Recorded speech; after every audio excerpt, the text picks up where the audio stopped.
Tak, to jest Marty depesza. No i nie wrzucono w ogóle. Ja napisałam pisankę.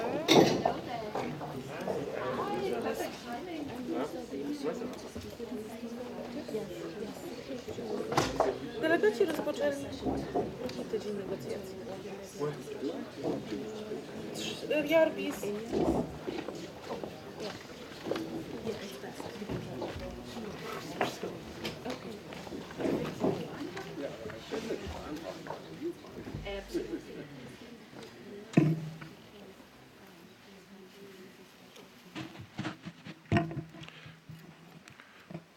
Well, good morning and welcome to this press conference organized by the UN Global Compact.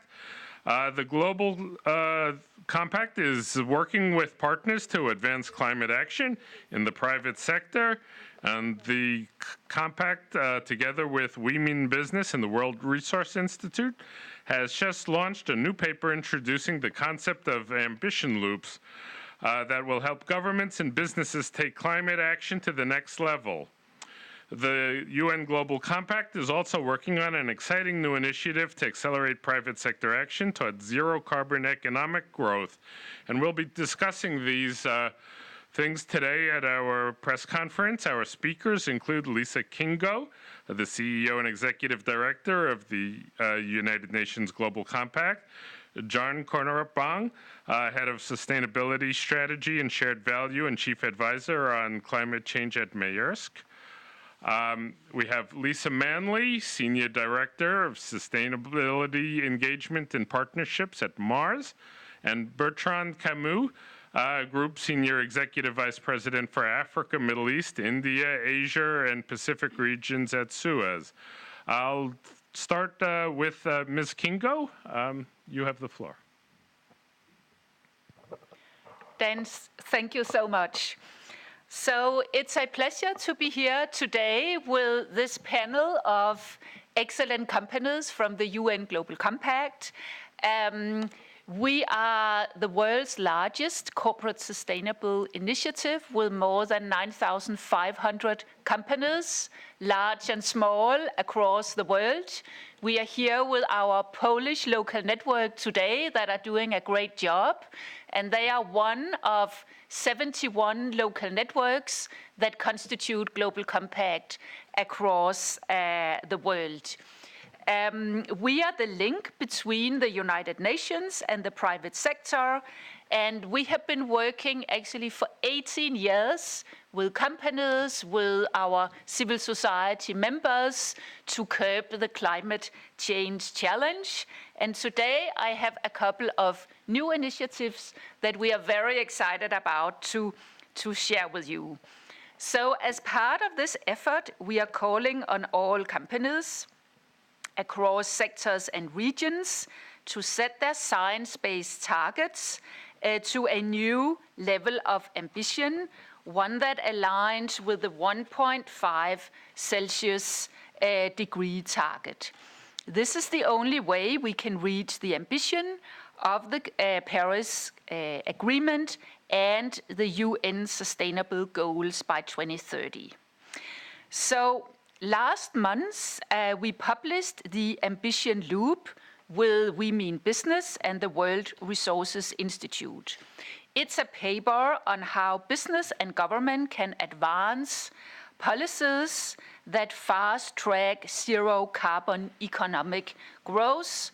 And I will just hold up the nice document so you know what to look for. It is excellent.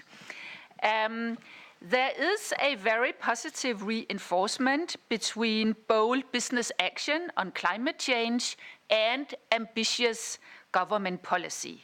So clear, ambitious policies give business the clarity and the confidence that they need to act decisively on climate change.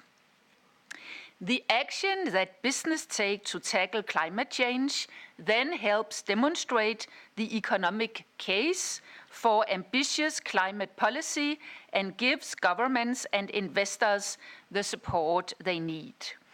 So governments have an opportunity to build on the growing business leadership in diverse sectors and regions around the world to enact stronger, more ambitious climate policies.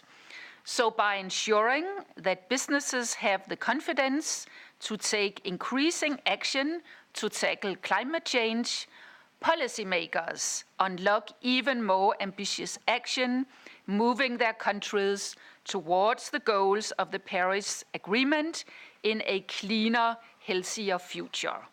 So that is exactly what we call the ambition loop, a positive feedback loop taking climate action to the next level. So we encourage all companies participating in the UN Global Compact to take this approach, and some of our partners here today will share how they are working towards a zero carbon future in practice. Finally, I'm here in Katowice today to meet with the private sector representatives who are taking the necessary action to fulfill the goals of the Paris Agreement. The high-level meeting of Caring for Climate, taking place this afternoon, serves as a high-level consultation to ramp up corporate action towards the UN Secretariat General's 2019 Climate Summit, and to identify the concrete actions and partnerships business can undertake to recalibrate towards 1.5 degrees Celsius pathway, and ultimately towards a zero carbon future. We call on all companies to ramp up their ambitions by transitioning to a net zero future by setting science-based targets based on the latest climate science, pricing carbon at $100 per gigaton, producing 100% renewable energy, and committing to responsible adaptation.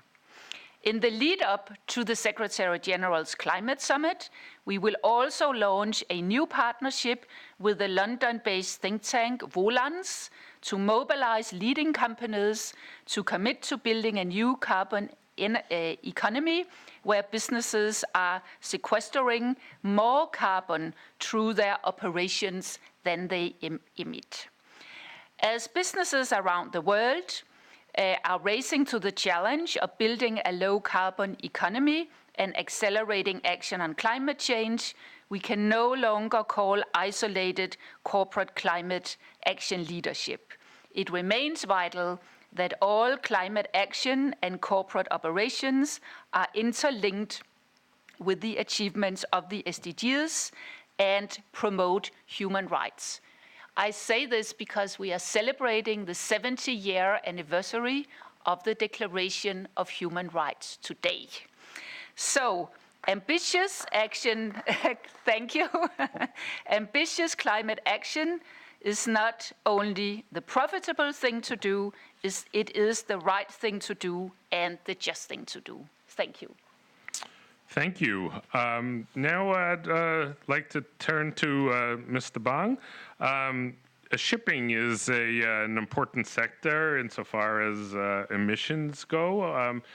I'd like to hear how we're accelerating the transition to a carbon neutral shipping. Thank you. There it is. Thank you very much, and thank you to Lise Kingo and UN Global Compact for having me and Maersk on the panel. I think that's an exciting opportunity for us to present our latest initiative on climate action. And also, I'd say a little bit later in my remarks, link it to some of the other sustainable development goals, because one of the difficulties we all face is that we actually need to tackle multiple goals at the same time and make sure that we don't have too many trade-offs. But my name is John Kornerup Bang. As said, I'm Chief Advisor on Climate Change from Maersk. Maersk, we are the largest container shipping line in the world. We have a market share of around almost 20%. So 1 out of 5 containers, more or less, that move around in the world is moved by us. Before I go into our commitment, I would like to just say a few words on shipping, including container shipping. For those that maybe are not so familiar with that sector, which it's outside there in the oceans and often may be forgotten because out of eye, out of sight. But shipping does move 80% of all goods in the world. And that means that except from very, very high valuable stuff that are still moved on airplane, and there is still a lot of stuff that can move down from airplanes onto ships, with a great upside for the climate. But the bulk of global trade, 80% of what we have here, what we wear, what we have around us, is moved by ships. So the reason I want to say that is that we as a company and shipping as an industry, we find ourselves in the middle of several sustainable development goals. On the one hand, moving all that stuff for the world is emitting a lot of CO2 emissions or greenhouse gas emissions, although shipping is still by far the most efficient way of moving what we are moving. But there is still a lot of absolute emissions. But on the other hand, the way that we serve global trade and commerce creates a lot of upsides for some of the other SDGs, job creation, the right infrastructure for economies to connect to the global economy.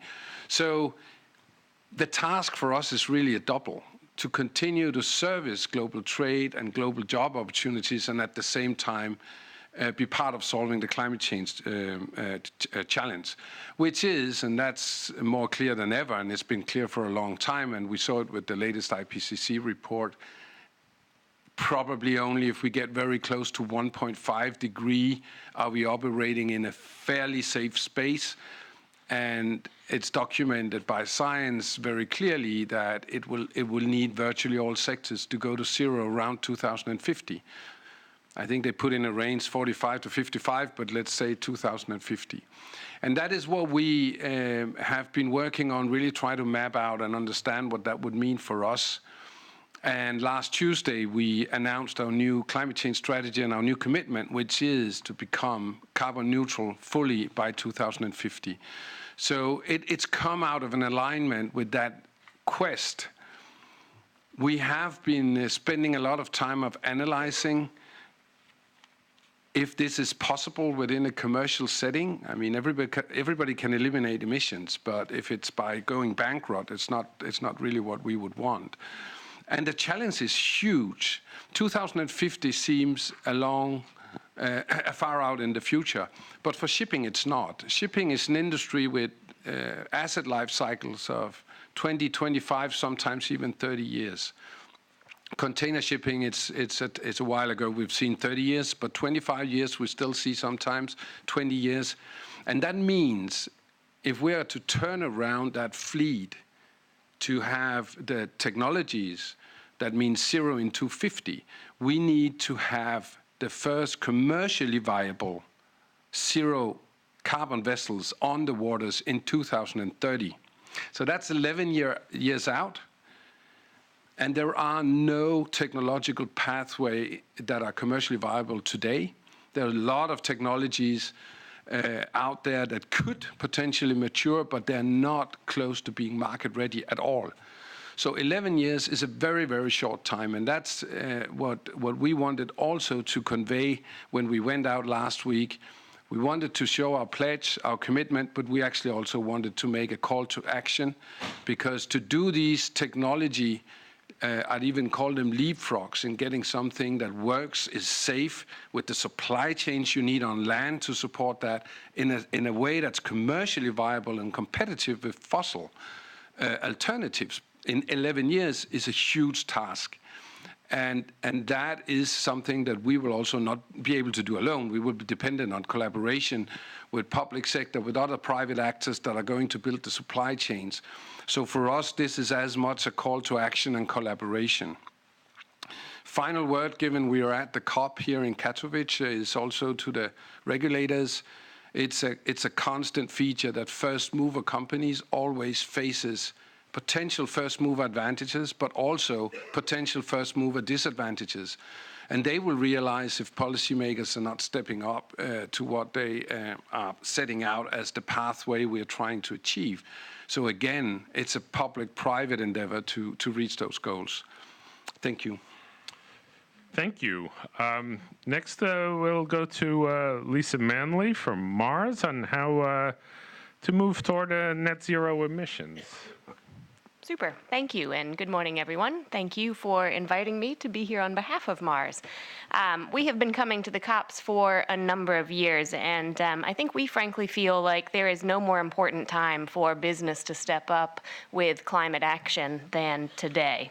And the Ambition Loop report that Lise shared is a really good example of the kind of activity, the kind of cycles that we need to be driving, with business action sparking political engagement, which then helps to advance further business action. And I just wanted to share a few examples of the kinds of ambition loops that we have been working on at Mars. A few years ago, we were one of the first companies to join the climate group in their RE100 initiative. That's an initiative where they are asking companies to make commitments to 100% renewable electricity use. We signed on as one of the first 3 companies, and we've been making good progress in our commitments and our negotiations for long-term power purchase agreements. Today, we use 100% renewable electricity in the US, in the UK. Recently, we came on board with Mexico, and most recently, we've made an announcement of a new power purchase agreement for 100% renewable electricity in Australia. So 4 really significant deals for our business that help us to see that there is the opportunity for momentum around the use of renewable electricity. And it's also a really good story for Mars because it's not just good for reducing our emissions, it's also been a tremendous investment for us as a business. We are purchasing renewable electricity at costs that allow us to save market after market after market. Now, I mentioned that we were one of 3 that signed on to this agenda when we first started. Today, there are 150 companies that have made a commitment to 100% renewable electricity use. We think that that's the kind of ambition loop that is beginning to reach some scale and momentum. Another one is science-based targets. So again, we were one of the first companies to set a science-based target to guide our reductions of global and absolute greenhouse gas emissions. Our ambition is aligned with the Paris Agreement. So we have set a goal that is reducing our emissions throughout our entire value chain. And for a company like Mars, the vast majority of our emissions take place in our supply chains, and particularly in our agricultural supply chains. So while we're making good progress on renewable electricity in our direct operations, we know where we've got more work to do is to really focus on reducing emissions in our supply chains. So again, we were one of the first to set a science-based target, and today there's some 500 companies that have science-based targets. Another example of the ambition loops that we're beginning to see take shape. Just a couple of other examples. Last year at COP23 in Bonn, we were one of the chocolate companies that made a commitment to the Cocoa and Forests Initiative.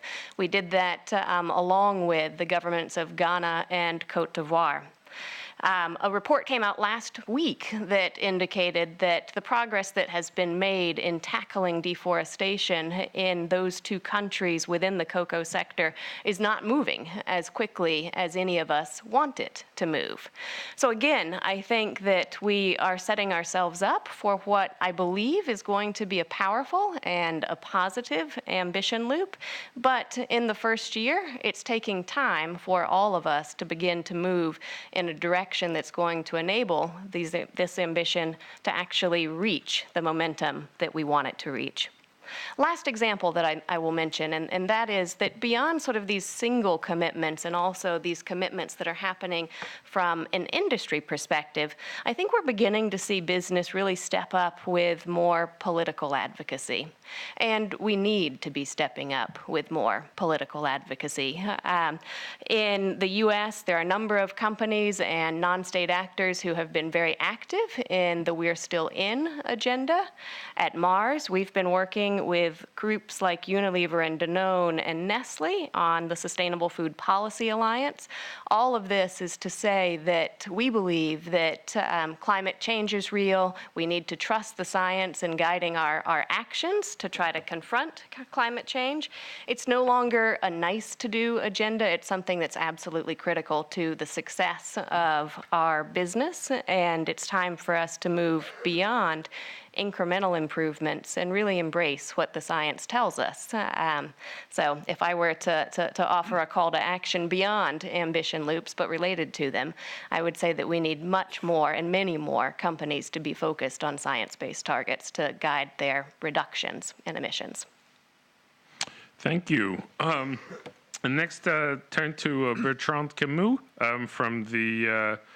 from Suez, which has made some commitments to reduce emissions, in particular in water and waste. I'd like to give you the floor. Good morning to everyone. Thank you very much for this invitation. And Suez is a global leader in water and waste management, working for both municipal and industrial clients. And we are present in all continents with roughly 90,000 employees dedicated every day to fight against climate change. The group has taken very strong commitments to be a leader in circular and low carbon economy, and it has materialized in commitments to reduce, for example, our greenhouse gas emission by 30% between 2014 and 2030. But more than that, we are developing a lot of solutions, both in the water cycle and the waste management cycle, to help our customers to develop sustainable solutions. Just two examples. One is, for example, in Chile, we have been transforming the wastewater treatment plant we are managing in biofactories. Basically, we are looking to reach carbon neutrality by producing energy from the biogas, and also reach zero waste disposal by 2022, meaning that the sludge could be used as a compost for agriculture, and the treated wastewater could be reused for irrigation. Other examples with customers, which are industrial clients, as they are all taking commitments also to reduce their impact and preserve resources. We have been developing a lot of ventures to better recycle, reuse, recover materials. But we are also, for example, working with them to produce energy from RDF, which is the last piece of waste that you cannot recycle and reuse, so that also they can reuse their own waste to produce the energy, and by that solution reduce their carbon impact. We are true believers that the circular economy will be a solution, one of the solutions that will help reach the 1.5 degrees Celsius scenario. And today, even if it's a major shift in the way business are carried out, we see some very positive signals. First of all, there is a strong public opinion support. We see that, for example, with all the campaign we have been participated in trying to ban plastic use because it's contaminating the oceans. In terms of business, we see that all the companies involved in those activities are developing more and more efficient and economically sound solutions. And last but not least, as I said earlier, a lot of actors are now taking that into account in their business models, and this relates into more profitable businesses for those who are carrying those activities. But as you know, or as we all know, it's a major shift in terms of transition. Being French, we have been experiencing in the last months the issue of making sure that this shift towards circular economy is an inclusive one. This is why we really need a strong regulatory incentive to move toward those directions, and also financial incentives. Just to take an example, the shift toward more renewable energies has been supported during years by subsidies before the gap was to be reduced and so minimal that now most of the energy is developed with renewable solutions. And this is why we welcome very much the initiative of the Ambition Loop, because we really believe is that by feeding the experience of what we are developing and maintaining this dialogue with institutions will help develop the policies which are necessary to make circular economy a success. Thank you very much. And now I'd like to open the floor to questions.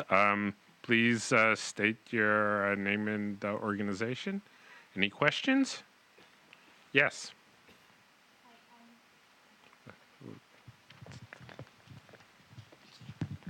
Hi, Madeline Cuff from Business Green in the UK. This is a question for Mr. Bang from Maersk. Your pledge last week to go to zero carbon shipping by 2050 was seen by many as quite a big shift in the shipping industry. How much of that was motivated by frustration at how slow-moving the IMO negotiations were? And since you made that announcement, have you had any interest from other shipping companies to join with you in pledging that? So the process in IMO has not been a driver in itself for this. The agreement that was made in April in IMO and with the target of 50% absolute reduction in 2050, which was modeled out of below 2-degree carbon budget, same share for shipping as today kind of model, we think is an ambitious agreement. And we applaud it and we still support it. It doesn't mean that we think that's a wrong agreement. We think that we, for our own purposes, can and should go beyond that. But I want to point out a couple of facts related to that. Even though that you are, let's say, if you're not going to 0 in 50, but you say you stick with the 50% for IMO, the difference is not that big because you still need to factor in zero carbon vessels by 2030. So, I mean, you need to factor more in and turn around quicker. That's obvious if you want to go to 0 in 50, as opposed to also remembering that the IMO deal says at least 50. So there is scope for raising the ambition of the single actors in there. So in that sense, the other ship owners in the world that are following the IMO target will still need this transition in technology that I was referring to before. But actually, I think that the IMO agreement has made a positive impact. So I'd say rather the opposite than frustration. The fact that the agreement was struck in April has helped us to feel that there is a direction. Final thing I want to note about the IMO, on the contrary to the UNFCCC agreement, the Paris Agreement, where the national determined contributions are a voluntary basis.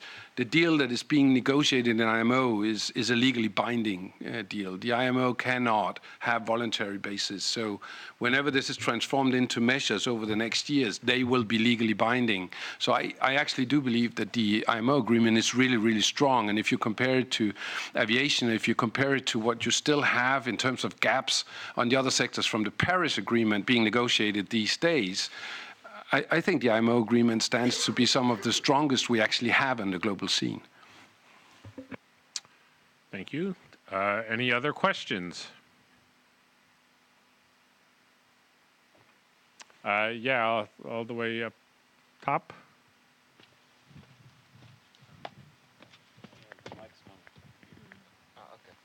Thank you. Hi, Max Hall from PV Magazine. I have a question or a couple of questions, quite quick ones for Lise Manley from Mars. Just to ask you, first of all, in terms of reducing your emissions and going for 100% renewables, do you include gas amongst renewable energy? Just a quick question on that one. Yeah, so with renewables, we're looking at renewable electricity and renewable thermal. So the commitments that I mentioned were focused on electricity, and we are also very focused in trying to address the thermal load as well. And follow-up question to that, what sort of role can solar power play not just in the PPAs, but in reducing the carbon footprint from your supply chain that you touched upon? Well, I think that renewables across, whether it's solar or wind, I think both can play an active role in reducing emissions across every element of our value chain. Okay. Did you? Okay, and also in the back there? Oh, thank you. Stephen Crooks with the Blue Carbon Initiative. A question for the gentleman from Maersk. Clearly, there's with the link that you're having towards going to zero emissions, and the ocean pathway, which is looking to try and find ways of engaging with the shipping organizations, but also to help conserve coastal ecosystems. What role do you see for your company in helping to support, say, mangrove conservation and restoration, given that for every hectare of mangrove which is being destroyed right now, there are thousands of tons of emissions which occur. What role can your company engage in this?